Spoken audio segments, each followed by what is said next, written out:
This about Kenneth Mejia. I'm sure a number of you kind of followed that election in Los Angeles. This is one of the, we covered the Alec thread at the start of the show.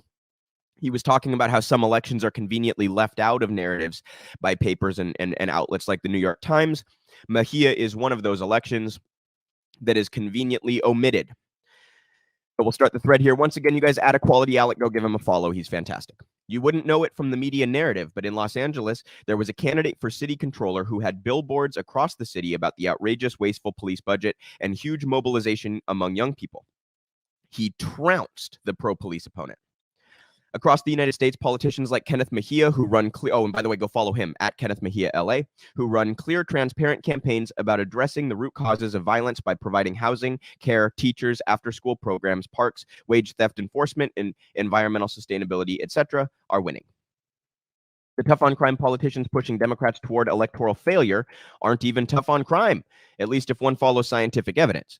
Their policies lead to more crime, exactly because they don't address root causes. I wrote about this in my book, Usual Cruelty, and I'll read this quote he highlights. They do not want to solve the crime problem if that means a society that looks much different, say, more equal and with less private profit. Hence, they both construct and respond to crime with strategies that increase inequality and control, but do little to stop the same problems they purport to care about, and that often makes these problems worse, thereby justifying a circular call for more selective punishment. Absolutely spot on there. I wrote about the disgraceful media coverage of the elections here. An entire industry exists to promote the idea that Democrats shouldn't address inequality and should instead interpret every event as calling for more state repression. There is a one-eyed cat friend, and here's the close of his thread, who was particularly important in educating me about how wealthy interests distract us from what matters and make us less safe and less happy. That is a very cute cat. All right, guys. So Alec, again, with some great work there. The Mejia one is obviously intentionally omitted by the New York Times and similar publications because it would sort of discredit their narrative that Democrats need to be tough on crime and be more pro-police and all this kind of utter and complete nonsense. Kenneth Mejia, if you guys didn't see the billboards, he would actually put up graphs showing the police budget next to the housing budget and the healthcare budget and whatever else. And it would ask a question like, you know, is this budget benefiting you? Is the mayor's budget benefiting you?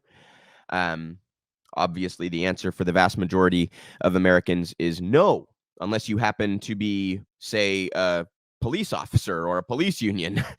unless you're one of those, that budget is not benefiting you in any way, shape, or form. So don't allow the media to skew your view on what is and is not currently successful in terms of narratives in our political discourse, because they will very conveniently choose which pieces to tell you, which pieces not to tell you, and how to frame what they are telling you. And, you know, the idea that the New York Times is still considered the gold standard of journalism is utterly ridiculous, and Alec is pretty consistently poking holes in that line of thought. So, little quick one there, but I wanted to I thought that kind of built upon, maybe I should have just done it right after the earlier thread, but I thought that kind of built upon what we were talking about earlier with how propaganda by omission operates.